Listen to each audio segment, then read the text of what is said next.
बुध कल की व्यास पृथु हरि हंस मनवंतर।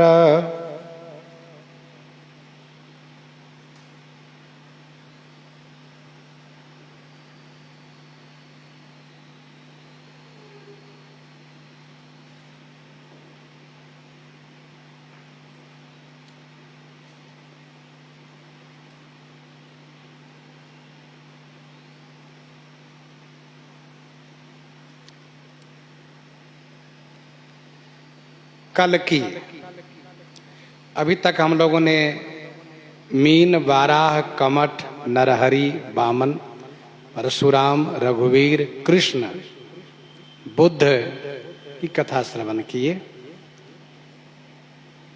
आज की प्रस्तुति में है कल्कि।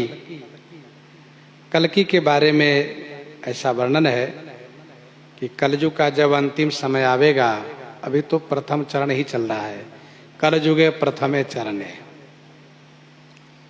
तब जब घोर कलयुग के आने पर पाप अपनी पराकाष्ठा पर होगा, लोग अधर्म परायण होंगे, सो कलिकाल कठिन उर्गारी पाप परायण सब नर नारी, कलिमल ग्रह से धर्म सब लुप्त भय सदग्रंथ। ये स्थिति जब आ जाएगी, तब मुरादाबाद के संभल ग्राम में श्री विष्णु जस नामक ब्राह्मण के घर में भगवान कल्कि का अवतार होगा, अवतरण होगा। भगवान के स्मरण करने पर उनके पास अस्त्र शस्त्र, दिव्य घोड़ा सब प्राप्त होंगे। उसी घोड़े पर बैठ करके भगवान उन दुष्ट विधर्मियों को संहार करेंगे, भक्तों की रक्षा करेंगे और फिर सतयुग का आगमन होगा। कल्कि अवतार, व्यास अवतार, भगवान वेद व्यास। द्वापर युग में भगवान वेद व्यास का अवतरण हुआ।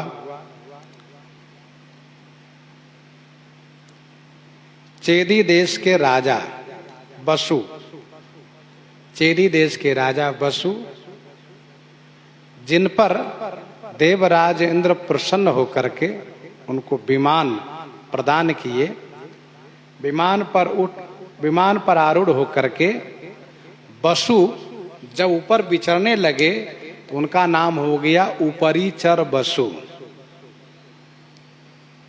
ऊपरीचर बसु इनका नाम हुआ।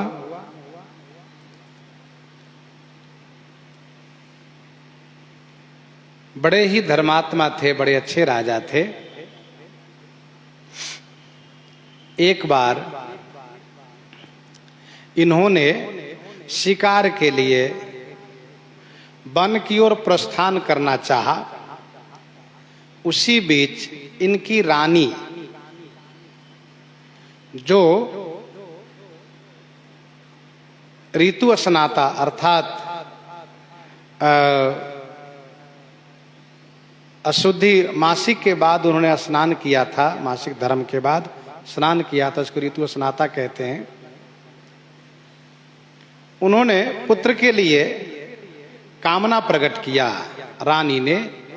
तो इन्होंने कहा नहीं नहीं, मैं तो अभी जंगल के लिए तैयारी में हूं, वन जा रहा हूं, वन से आ रहा हूं, वन से आऊंगा तब। तो राजा ऊपरीचर बसु वन में गए और वन के वह सुंदर मनोहर दृश्य देखने से, वन की शोभा देखने से काम वासना से ग्रस्त हुए। और काम वासना से ग्रस्त होने के बाद इनका वीर्य स्खलित हुआ, इनका वीर्य तेज स्खलित हुआ। तब इन्होंने देखा कि ये तो ठीक नहीं हो रहा है, इसलिए उन्होंने पीपल के पत्ते पर, सियाराम, अशोक के पत्ते पर, अशोक के पत्ते पर उसको रख करके और एक बाज पक्षी से कहा कि तुम मेरी रानी के पास पहुंचा दो। बाज लेकर के चला तो रास्ते में दूसरा बाज उनके ऊपर हमला किया। दोनों बाज के उलझने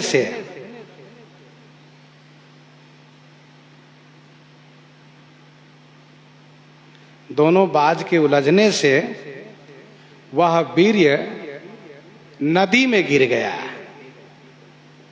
नदी में गिरा तो नदी में अद्री नाम की अप्सरा जो श्रापवश मछली बनी थी, उसने पान कर लिया। उसको जल के साथ उसने पान कर लिया। अब वह मछली जो अद्री नाम की अप्सरा मछली बनी है, वह मछली मछुआरे के, मलाह के जाल में फंस गई। मछुआरा जब उस मछली को देखा तो वह सोचने लगा तो बड़ा विलक्षण मत्स्य है, और उसको जब अमनिया किया,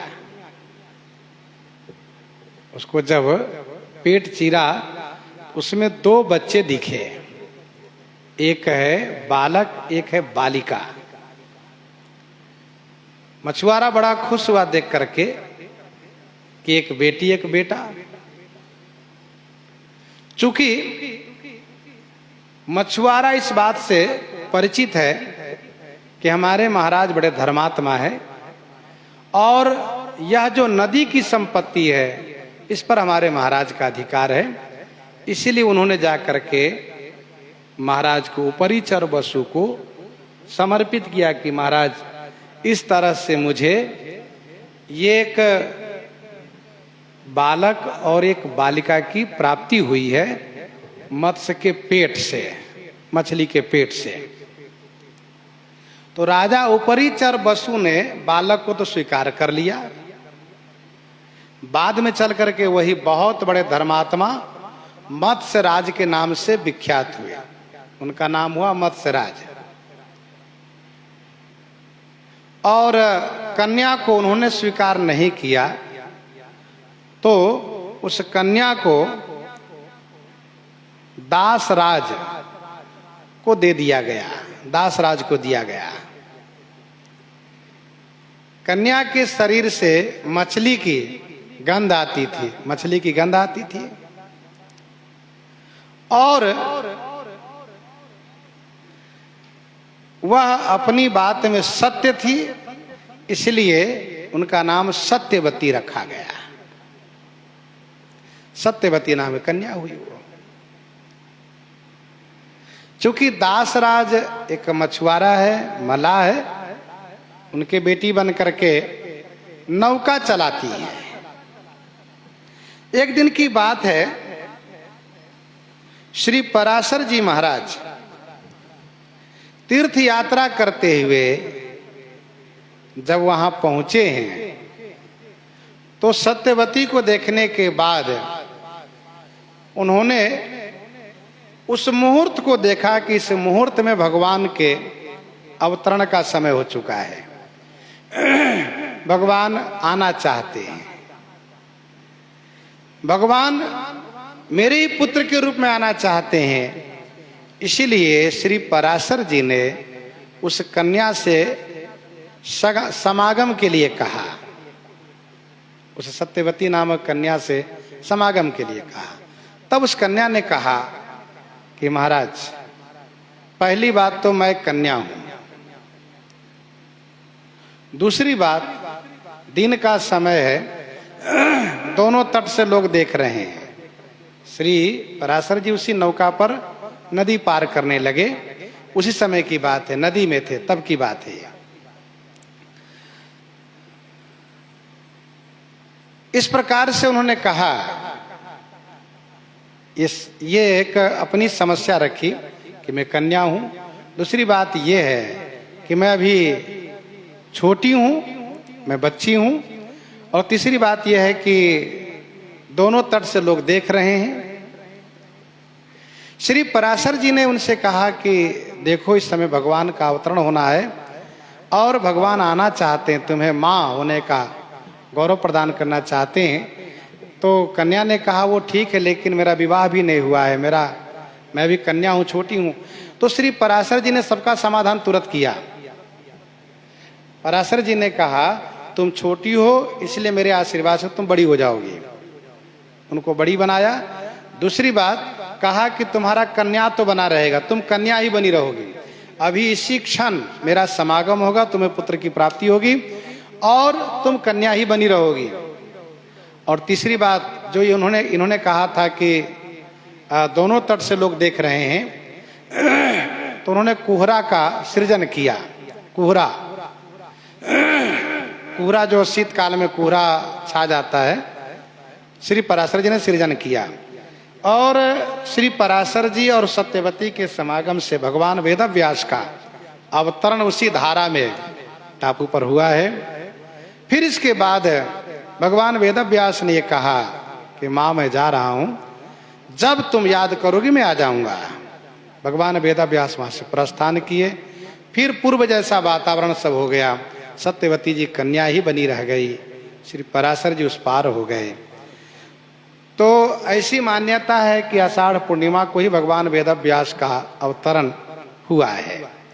तो ये भगवान वेदव्यास द्वापर में अवतार लिए हैं श्री पराशर और सत्यवती जी के द्वारा। लोगों की धारणा शक्ति कम देख करके इन्होंने वेद का विभाग किया। पहले वेद एक ही था, 4 भाग उसको बना दिए, ऋग्वेद से अथर्ववेद, यजुर्वेद, सामवेद। और फिर इसके बाद उन्होंने पुराणों का सृजन किया, 17 पुराण बनाए, महाभारत जैसे ग्रंथ का निर्माण किया। लेकिन फिर भी उनके मन को शांति नहीं मिली। तब उन्होंने देवर्षि नारद जी के मार्गदर्शन में श्रीमद् भागवत महापुराण की रचना की है। तब उनको शांति मिली और आनंद प्राप्त हुआ है।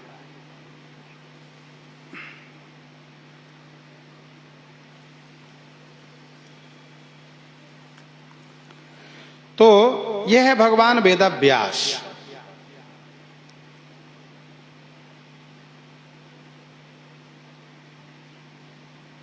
इसके बाद नाम आता है पृथु। महाराज पृथु भी भगवान के अवतार हैं।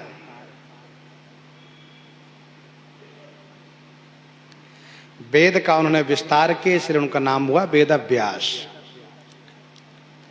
अच्छा, श्री पृथु की कथा भी वर्णन है भागवत जी में, महाभारत आदि में। राजा अंग बड़े धर्मात्मा थे, परंतु इनकी रानी थी सुनीता, जो साक्षात मृत्यु की बेटी थी। इनको पुत्र प्राप्त हुआ जिनका नाम इन्होंने रखा बेन। बेन नाना की प्रकृति के हुआ, मृत्यु के नाती मृत्यु जैसे ही बन गया। इसके कठिन स्वभाव, दुष्टता को देख करके राजा अंग राज छोड़ करके चले गए। जबकि बेन योग्य नहीं था, फिर भी राज्य के उत्तराधिकारी और न होने के कारण राजा बेन को ही महर्षियों ने राज्य पद पर अभिषिक्त किया। राजा बेन को ही राज्य पद पर अभिषिक्त किया। एक तो पहले से दुष्ट, अधर्मी, नीच, राजपद पाया और उदंड हो गया। अब तो और महान अधर्मी बन करके, पापी बन करके ऋषि मुनि महात्मा धर्म सब पर कहर बरसाना शुरू किया। तब महर्षियों ने समझाने का प्रयास किया। जब नहीं माना तो महर्षि हुंकार से उनको मार दिए, हुंकार करके मार दिए, नरक में जाने लगा। अब इधर राज्य के उत्तराधिकारी कोई है नहीं।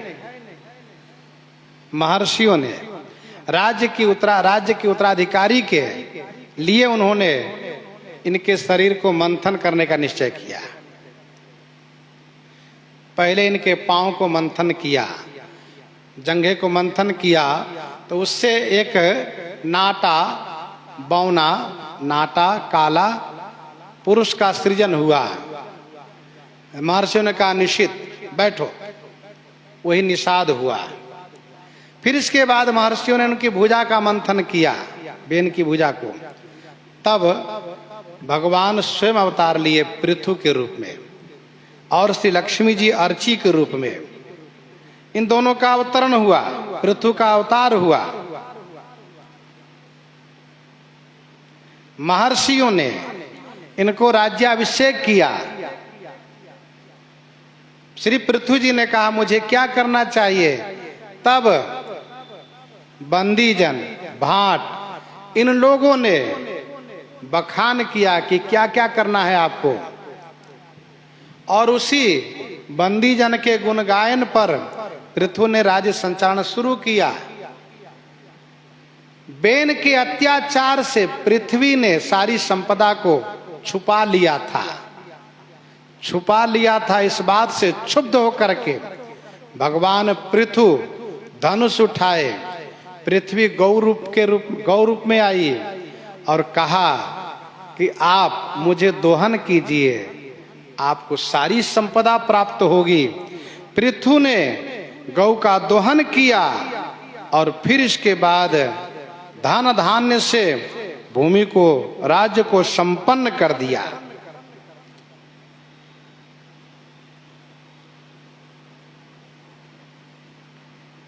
सभी पदार्थ प्रकट हो गए। पृथ्वी का नाम है वसुंधरा, पृथ्वी में ही सारी संपदा है। धर्मात्मा राजा को पाकर के पृथ्वी सारी संपदा देती है, अधर्मी पापी से संपदा को छुपा लेती है।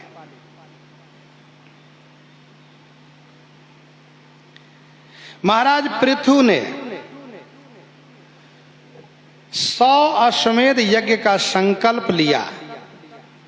100 अश्वमेध यज्ञ का संकल्प लिया। गोस्वामी जी ने लिखा पुनि प्रणव पृथुराज समाना। तो 99 यज्ञ इनके संपन्न हो गए। 100वां यज्ञ को इंद्र ने संपन्न नहीं होने दिया, विघ्न डाल दिया। पृथु नाराज हो गए। नाराज होकर के यज्ञाचार्य से कहा इंद्र को समाप्त कर देना है। ऐसा मंत्र उच्चारण कीजिए कि इंद्र को ही स्वाहा कर देना है यज्ञ कुंड में। ब्रह्मा जी ने देखा ये तो बड़ा अनर्थ होगा।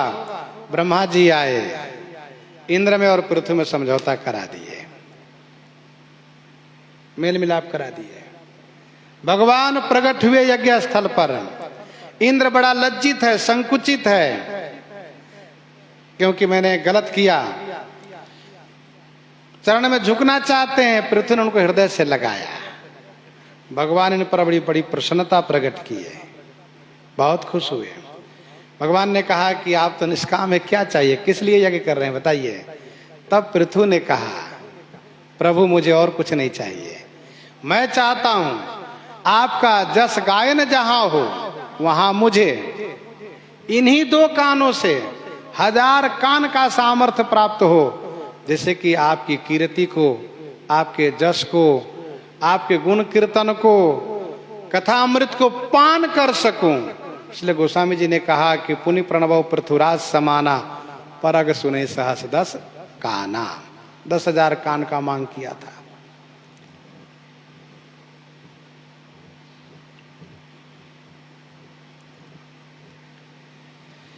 श्री पृथु ने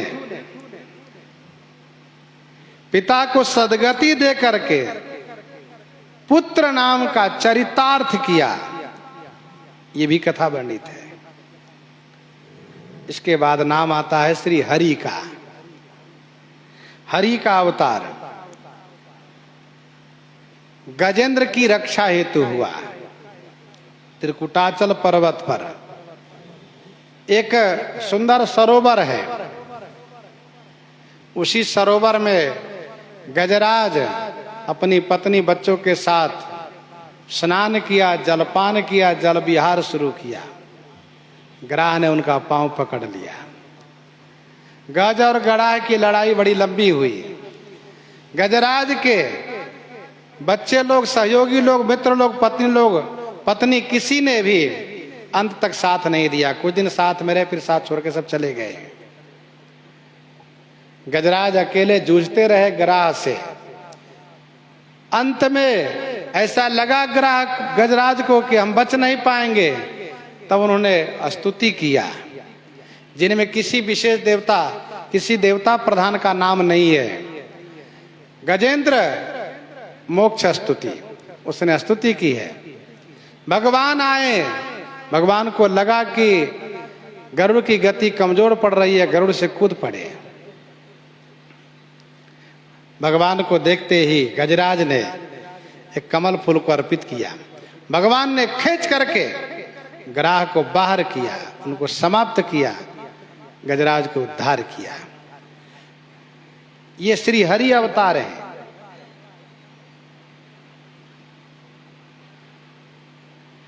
संसार में लोगों को बड़े बड़े संकट हरने के कारण इनका नाम हरि हुआ है। हरि क्लेशम हरतीति हरि ही। हंस अवतार, भगवान का हंस अवतार हुआ।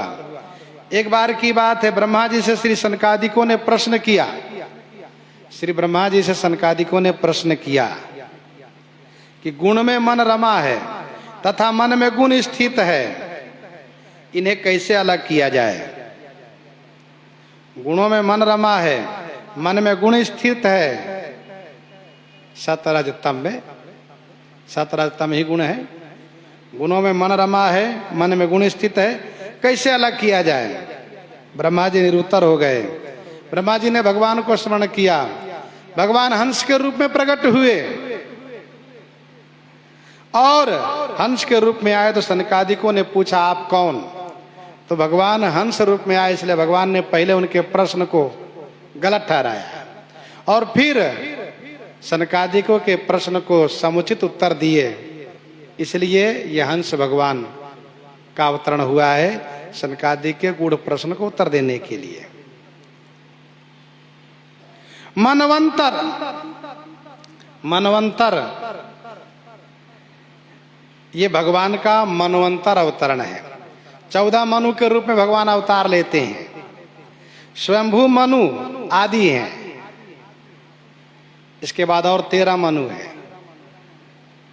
तो ये मनु भगवान ही मनु के रूप में आते हैं। मनु वंश की रक्षा करते हैं, अनेक दुष्टों को संहार करते हैं, जैसा कि हम आपको विदित होना चाहिए। ब्रह्मा जी महाराज सृष्टि को विस्तार न होते हुए चिंतित, सृष्टि को विस्तार न होते हुए देख करके चिंतित हो गए, कैसे सृष्टि का विस्तार होगा। मानसिक सृष्टि से सृष्टि का, मानसिक सृजन से सृष्टि का विस्तार हो नहीं रहा है। बड़े चिंतित थे कि अचानक उनके शरीर से 2 भाग हो गए और फिर ब्रह्मा जी ज्यों के त्यों बने रह गए। दाहिने से मनु, स्वयंभू मनु स्वयं उत्पन्न हुए, बाईं ओर से शत्रुपा, दोनों विवाह हुआ और इन दोनों से अद्भुत सृष्टि का सृजन हुआ। स्वयंभू मनु अरु शत्रुपा, जिनते भई नर सृष्टि अनूपा। प्रिय भरत तानपा 2 पुत्र हुए, आकुति प्रसूति देवहूति 3 पुत्री हुई। और इन्हीं के द्वारा इस प्रकार से सृष्टि का सृजन कार्य बढ़ा कि संपूर्ण विश्व सृजन से परिपूरित हो गया। तो श्री मनु जी महाराज हम लोग के आदि पुरखा है। उसी क्रम में 13 और मनु है, वैवस्वत मनु है, स्वारोचिस मनु है, आदि आदि मनु है ये सब। तो मनु अवतार भगवान का। इसके बाद भगवान का अवतार हुआ है यज्ञ अवतार।